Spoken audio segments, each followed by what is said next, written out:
Hi, good morning. My name is Chandrajyoti Singh. I've secured AIR 28 in the recently concluded UPSC Civil Services Examinations 2019.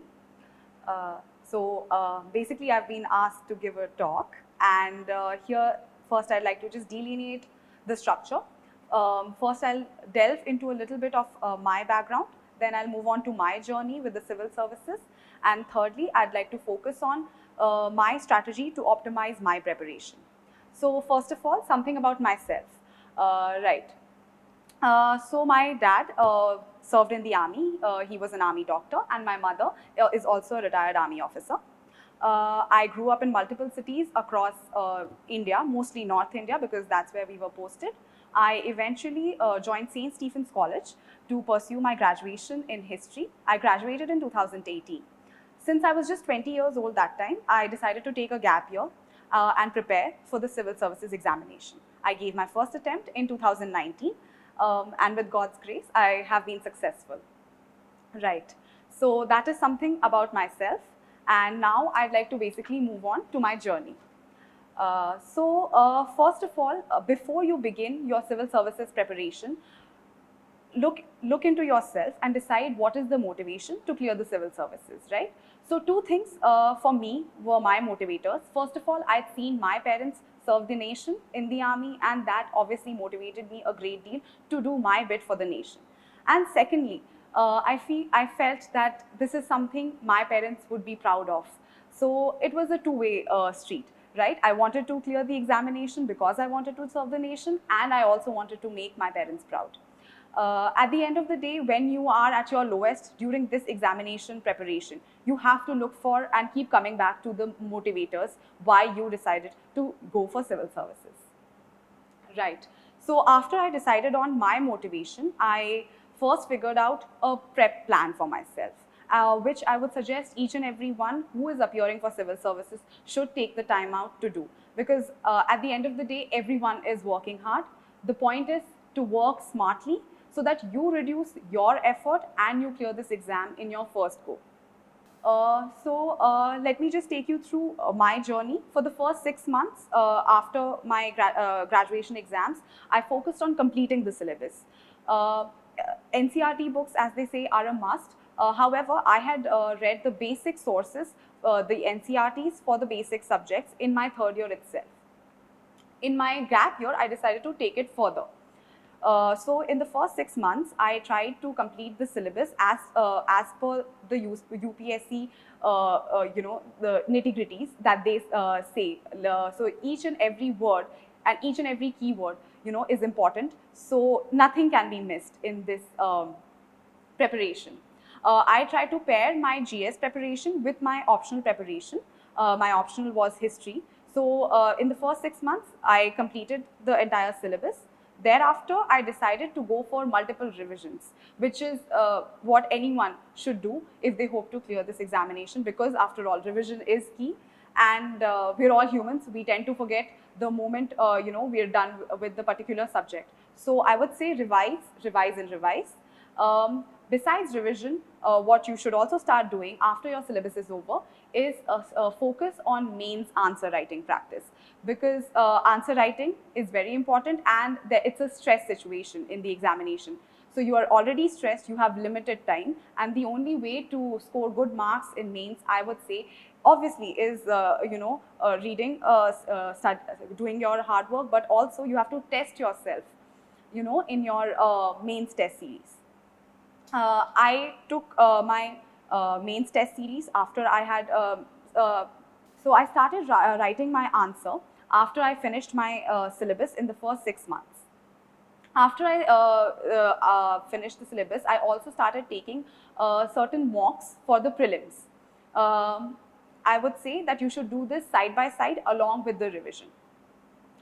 When the prelims was finally approaching, 2 months before my prelims, I started to focus completely on prelims. So I started revising my current affairs regularly.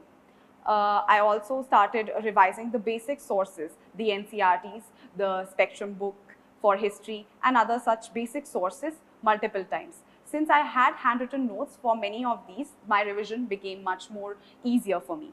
So that is another thing I would like to impress on you all, is that, you know, focus on limiting your sources, and after you've limited your sources, focus on, you know, handwritten notes, short handwritten notes which you can revise at the end of the day, just before your prelims is there.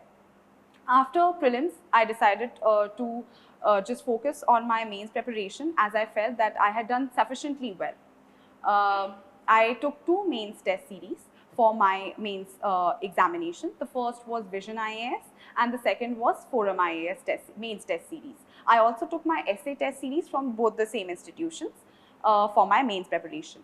I would say that in order to you know, really do well in your mains, the first and foremost thing is to start taking your tests seriously. Those 3-hour tests have to be time bound, even if you're writing at home or you're writing at the hall. So really be strict with yourself, don't be lenient, because the examiner, the invigilator rather, is not going to be lenient with you at the examination hall. If anything, the conditions are going to be harder, right? So I would say start taking your test seriously. Me personally, I took about 2 to 3 tests every weekend. So the entire week prior to my mains test, I would revise the syllabus of whatever was coming in the test, and then I would take the test and judge for myself if I've done well or not. And also, since both the institutions that I took mains test series from do release your ranking in the class, it was also beneficial for me to see how well I had performed, and also if I was ranking behind, then how much harder I would have to work to reach the top, right? So I think in mains, before mains, the best you can do is revise and take your mains test series. After my mains, I decided to go a little light on myself. So I did take a break from my studies for a few days, a week or so. But after that, you know, you have to get back into the groove, because you don't know for sure in this examination whether you're going to clear your mains or not. Right. So since my results of the mains were also delayed this year, they came on January 15th. I was already in a very stressed out situation. But luckily I cleared my mains, and I made it through to the interview. Now for the interview stage, I would say that 3 things I focused on, and I think they worked for me. First and foremost was my DAF, detailed application form. That is a must, because you have to know about yourself, right? Secondly, I focused on the current affairs. Current affairs are really important in this examination at each and every stage, but even more so in the interview, because you have less time to think, you have to answer them right then and there. So I would say, you know, keep up with the current affairs throughout the examination, especially for the interview. And third, I would say, as in every stage, like in the prelims, in the mains, you have to go for mock tests. So I took about 5-6 mock interviews for my interview preparation. And yeah, so that was my prelims, mains and interview. Right. So how to now, you know, optimize preparation if you want to clear it in one go, I would say is that first of all, you know, keep your sources limited. After you finish the NCERTs, you would want to go for some higher sources, you know, which are higher in the difficulty level or anything. Do go for them, but still keep them limited. At the end of the day, you will have very less time to revise before your prelims, before your mains. So after you're done reading from the different sources, try to collate them together in your handwriting. Or if you are more of a digital person, then go for Evernote. That's what I did for my current affairs. I realized very early on that current affairs, revising current affairs takes a lot of time, or even, you know, reading the newspaper every day takes a lot of time. In the beginning, for the first 1 or 2 months, it took me 3 hours to actually finish the newspaper and make notes. I think if you want to, you know, really speed up that process, but also do justice to your, you know, studies, then I would say that please try to go for digital, you know, go for digital sources like Evernote. You can always, you know, put together all your notes from different sources. You might be reading the newspaper, you might be following some, you know, daily current affairs from certain websites. As I said, revision is very important for clearing this examination, obviously, and current affairs are getting added on every day. So you have to focus on that as well. I made a rigorous revision plan for myself. So first of all, I would revise whatever I did in the week every Sunday. That meant that I would revise all my current affairs also that Sunday, all the general studies or history preparation I had done that week every Sunday. I again revised the whole month's current affairs with that. After that, I still did not feel very sure of myself. So once in October, I began revising current affairs again from June onwards. So like I said, I think revision has been a very important part of my strategy and my ways to optimize my preparation. Secondly, like I said, test series are very important. You can read all you want. Everyone's working really hard. But if you don't test yourself, you don't know where you rank, right? For my mains, as I mentioned before, I followed Forum IAS and I followed Vision IAS mains test series for both GS and for essay. And coming to the interview, I took mocks at Vision, I took mocks at Rao, Chanakya, yeah, and those were it. Then coming on to, notes. So like figure out your strategy, your own strategy to make notes. What works for you may not work for someone else. What works for me may not work for you. So I divided my note making strategy. For current affairs, I only used Evernote. It was there where I compiled all my current affairs for the day, and then for the weekly revision was done from there, and monthly revision also. Along with the current affairs compilation, I used to look constantly at my own notes that I had made on Evernote. For GS and for my optional, I used to go for only handwritten notes as far as possible.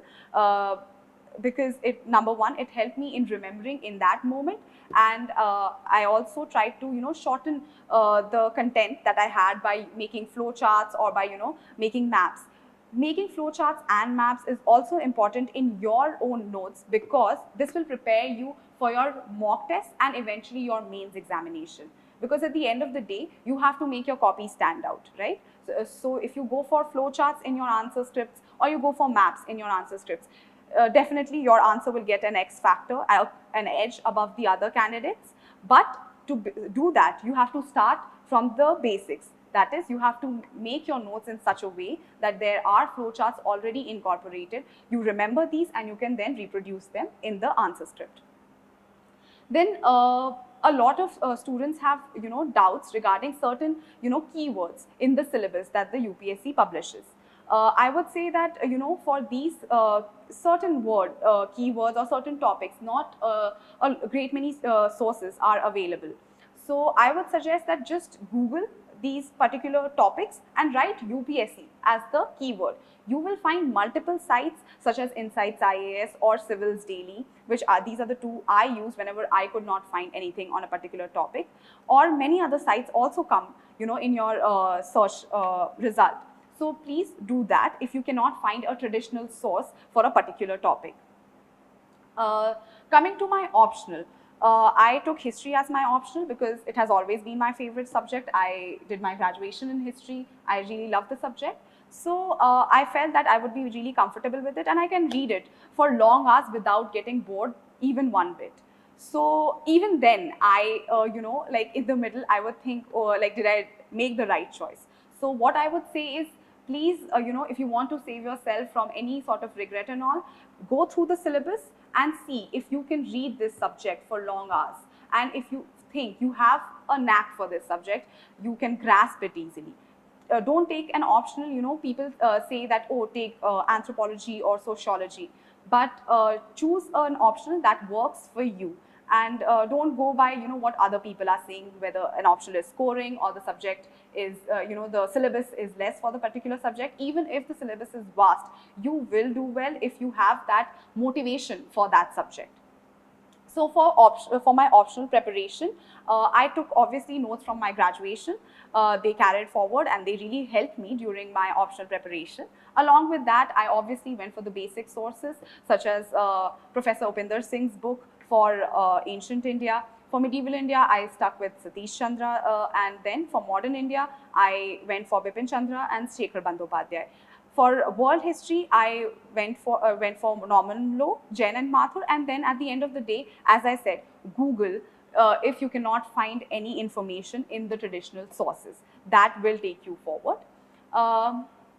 For history, I would say maps definitely are very important. So from the beginning, please focus, on your maps. Every day, I used to take half an hour, and from the beginning of my preparation, I used to mark 5 places on the map each and every day. And then after all the map sites, at least the basics were over, I used to keep coming back to the same maps, keep revising them.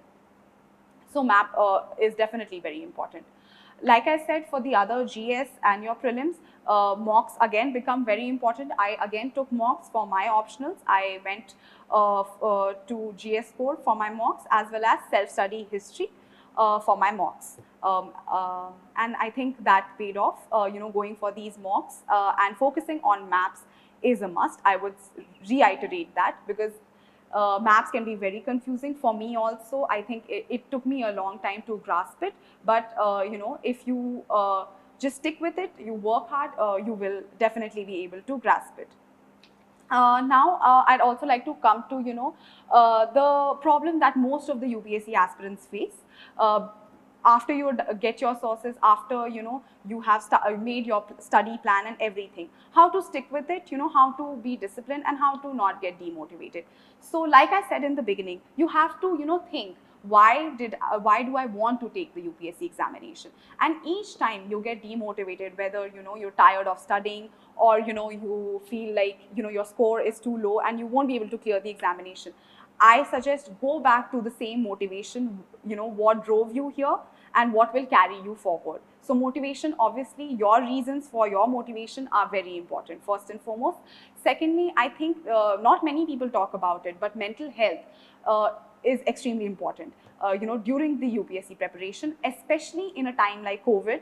So, we are all getting stressed, exams are getting delayed, you don't know whether, certain exams will happen on certain date, when will the result come out, all of that. So for that, I would say, have a good support network. For me, I think that was my parents. I talked to my mother every day of my preparation, as well as my dad. I also kept in touch with a few of my close friends, about 4 or 5 friends. I could open up to them, I could share the troubles that I was facing, and they would, definitely hear and give me their own solutions about how to face this examination. So always, try to have a good support network. Thirdly, people obviously always say that for this examination, you have to slog all day, you have to work really hard.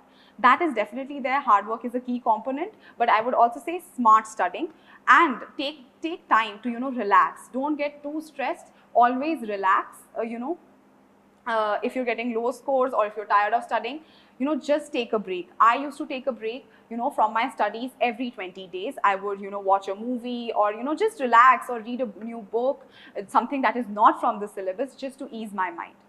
Lastly, I would like to say that, I think for me, another important part of my strategy was taking the middle path. So whether you're writing your examination, like in your mains answer scripts or your essay, always take the middle path, as they say. Always judge the pros and cons of both the sides and then go for the middle path. And Lord Buddha also said, go for the middle path, and also take the middle path for your own self, because don't be too harsh on yourself if you are not studying as hard, or you're not getting a certain number of marks in the mocks. Or don't be too lenient with yourself, okay, I can do it, I'm smart, I used to do well in my graduation, so definitely I'll clear UPSC. So, that is not going to happen. You just have to take the middle path in your preparation, in your answer writing, and obviously in your life as well. That's it from me. Thank you.